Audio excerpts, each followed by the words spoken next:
everybody, welcome back to Photography for the Rest of Us, and today we are going to get started with off-camera flash.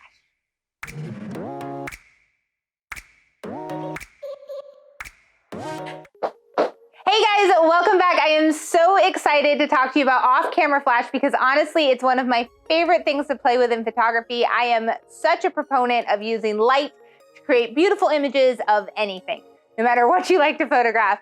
I'm a travel photographer typically, and I actually don't get to use off-camera flash as much as when I'm at home in my studio setting.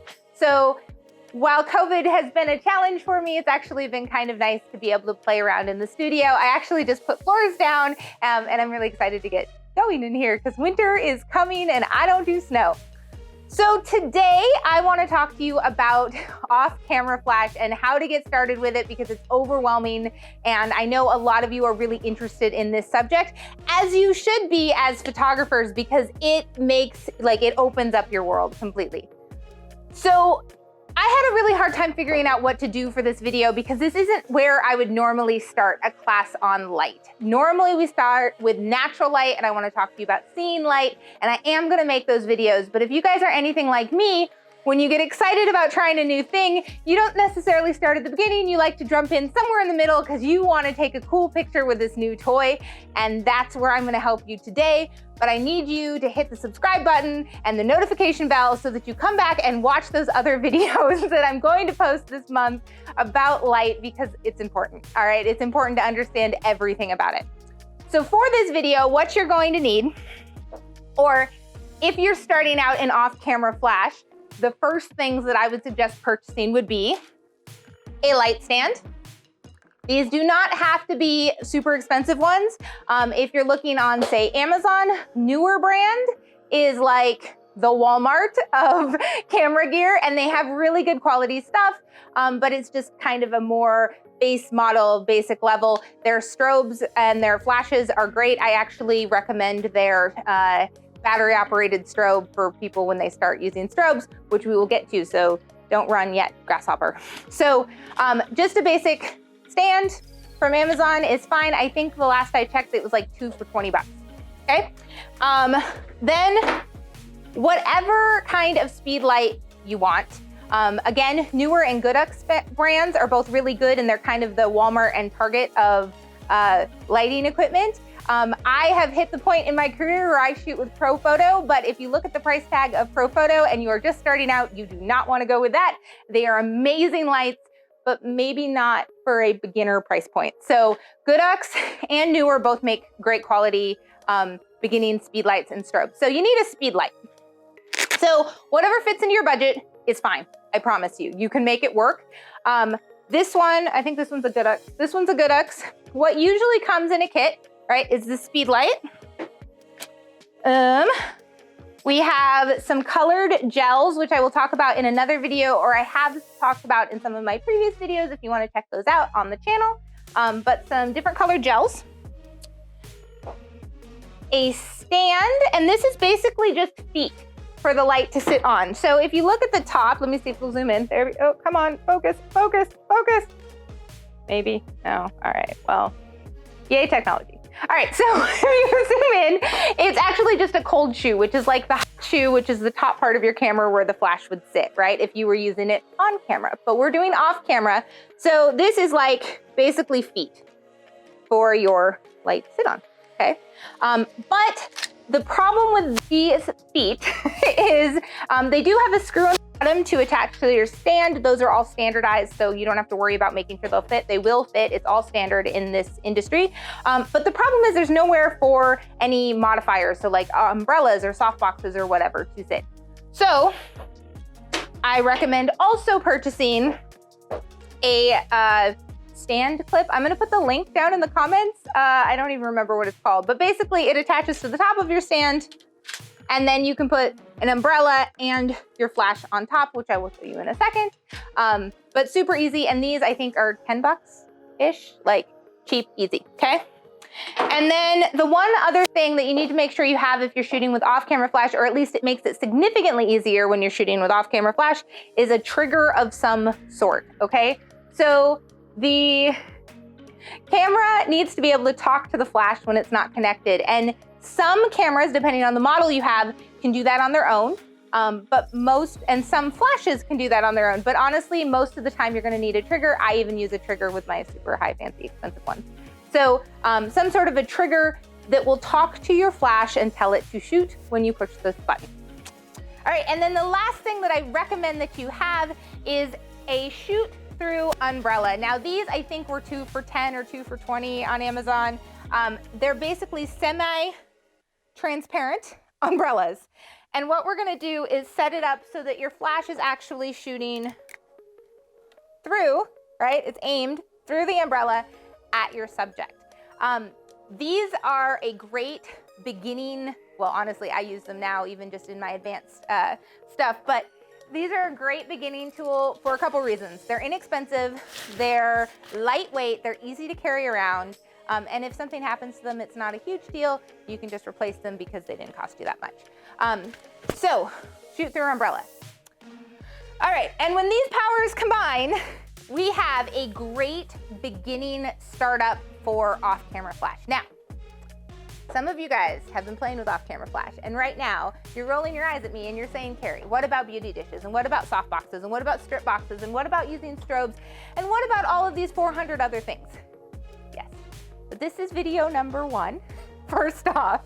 And 2, I wanna give you some skills that you can start practicing with, and then we can build on that education so that you understand how it's all happening.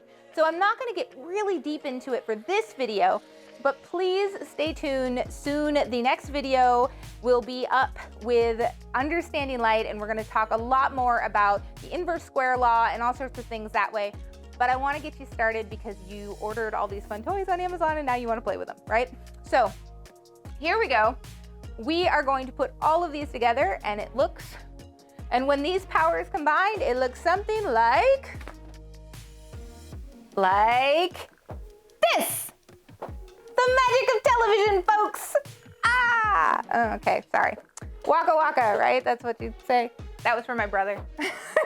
Okay, so we are gonna get shooting, but there's a couple of things we need to cover with camera settings, okay? So first off, while you were sitting on your couch, after you opened your box because you were so excited that your speed light was here, you should figure out how to sync your trigger with your speed light. It should be pretty easy, and whatever manufacturer you got your speed light from should have directions with it. So it should be a pretty easy thing, but when you push the test button and your flash is on, like this, when you touch the flash button, when you touch the test button, it should go off, all right? So make sure everything's on, otherwise it does that and you look stupid on YouTube like I just did. Okay, so, I mean, I look human. I'm human. I'm normal. Okay, so we're gonna talk about a couple of settings on your camera that you need to know. First off, when you are shooting with flash, this is a big one, your shutter speed has limitations.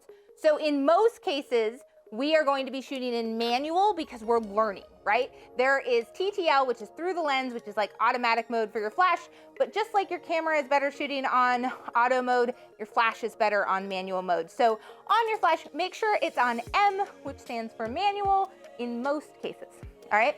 And then with that, your shutter speed is limited. So for most cameras, your shutter sync speed is either 1/250th of a second or 1/200th of a second. Check for your camera, it's all different, but somewhere in there. One of those two is for most models most of the time. Like I said, there's other settings like high speed sync and all these things, but you gotta walk before you run, all right? So let's work on manual mode. Okay, so my shutter speed is not going to go over 1/250th of a second because I know that's what my camera, the sync speed is. Okay, so let's get set up with our model and take some shots.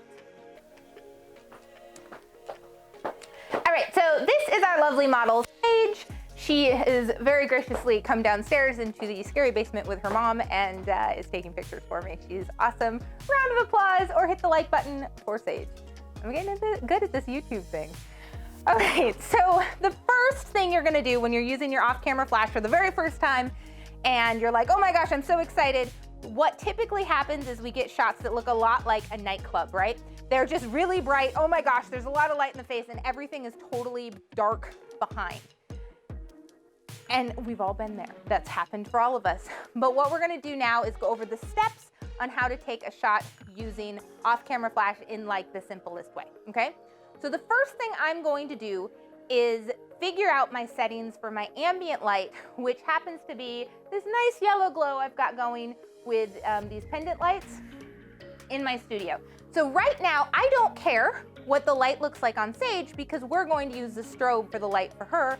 I wanna make sure my background looks good first. So let's do that.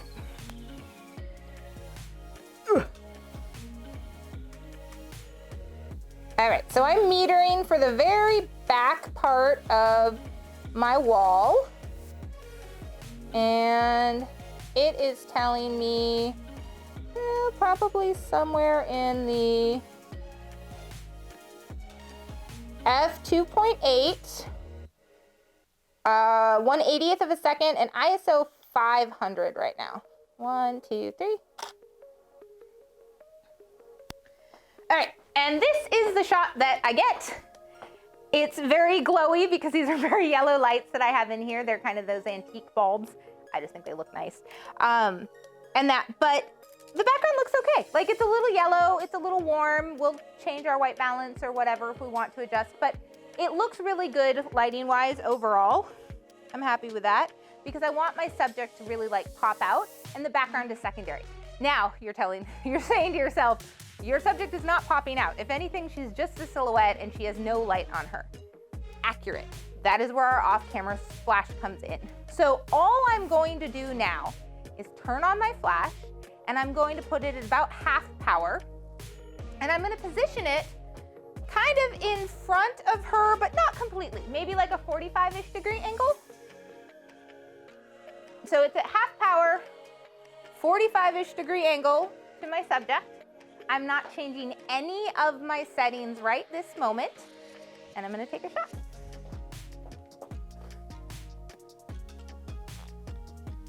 One, two, three. All right, and there you go. We have a picture where Sage is properly exposed and the background looks nice. Now, I know I just made this look really easy because I did it in 2 shots, right? Like expose for my background, pop in my flash. It does become that easy, but I want to tell you right now, you just have to practice, all right? Change the power of your light. Move the light closer and further away from your subject and see how it changes things. Really fast, why the umbrella? If you learn anything about off-camera flash from me or about light in general from me, I want it to be this, okay? The size of your light source relative to your subject determines how soft the light is. So if you want hard light with harsh shadows, you want a smaller light source. And if you want soft light with soft shadows and the skin looks all creamy and smooth, you want a bigger light source. Which is why starting with an umbrella is nice because it means that you have a bigger light source most of the time than your subject, or at least the top part of your subject, so that you can get nice soft light while you're practicing. So we're gonna take this outside and I'm actually gonna show you how to expose this for outside. It's kind of a gross day outside, so it's not gonna be the most amazing photo ever, but I want you guys to see how you do this and how it works outside. So let's go out there. All right, so we've stepped outside. It's actually pretty cloudy, overcast. It's supposed to storm tomorrow. But I want to show you how this can work outside of the studio as well. On a very bright sunny day, this would work. You just have to overpower the sun, which we'll do on a day that is bright and sunny and I can record a video. But right now, I just want you to understand how this can help with the exposure of maybe the sky. So I'm gonna take a shot of Sage right now, the way she is, without using the strobe so that you guys can see what that looks like. Okay, so here we go. I'm gonna shoot Sage at f2.8, 1/60th of a second, and ISO 100. That's what my camera right now is telling me is a proper exposure for her face. And as you can see by this image, the sky is totally blown out, even though she looks pretty good, right? Okay, so now what I'm gonna do is expose for the sky because we've got these really cool textured clouds right now and I kind of like the moody feel that it gives. So let's take a shot just exposing exposing for the sky. Now this is what you guys do a lot of times when you say, oh, I'm gonna expose for the highlights or expose for the sky. And the challenge with that is then you're not exposing for your subject, which is hypothetically the most important part of your image. So it's important to understand that when you're exposing for the sky, that's great, and I want you to be able to get those colors, but don't do it and lose the information in your subjects, okay? So let's see what that looks like. All right, so exposing for the sky. My camera says, ooh, that I should speed up a whole lot, and I'm actually gonna shut down just a little bit. So I'm gonna go at f4, 250th of a second, ISO 100. All right, so when I expose for the sky, I set my meter to read the sky, and then I move my focal point back to my subject so that she's in focus, and this is what we get. The sky looks really cool and dramatic, but we have a silhouette of Sage, and it's not flattering for my subject. Now, can I fix that in post? Sure. But the risk that you're running when you bring those shadows up a lot in post is that you get kind of a grainy image, or at least my subject becomes grainy, which is the last thing that I want. You also can run into some haloing and things where it looks like you've really edited the subject. So in order to fix this, I'm gonna use my off-camera flash. So just like we said inside, we have it set up with just a speed light and an umbrella on a stand. And I currently have my human stand, we call them voice activated stands, helping because it is kind of windy, so I don't want it to blow over. You can also use a sandbag to try and hold it if you don't have an assistant. But my flash right now, my flash power is actually pretty high because I have it kind of further away from her. Remember, you're gonna have to play with how close or how far away it is or how high the power is, but that's why you're shooting that flash on manual. So I'm going to try a shot like that. All right, so I am not changing any of my settings. I'm still at 250th of a second, f4, ISO 100. So that looks pretty good. I am gonna take one more shot. I'm gonna do something a little bit more dramatic here. So can you actually bring the light like pretty far over to one side of her? And you're gonna have to get a little bit closer because you stepped away, there we go. All right, and then Sage, can you look towards the light as we take the shot? Yeah, that's good. Maybe angle a little bit, there we go. Ready? I'm gonna get in. 1, 2, 3. There we go, and that's kind of a fun, dramatic look that you can create. And what I'm doing is just moving my light so that it's a more directional light, giving her a little bit more drama to it with the cool dramatic skies.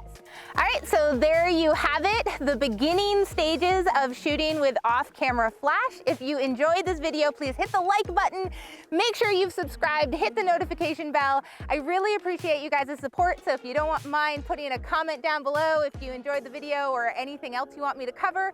I am working with off-camera flash and light in general for all of November, and I can't wait to see you for the next video. Bye!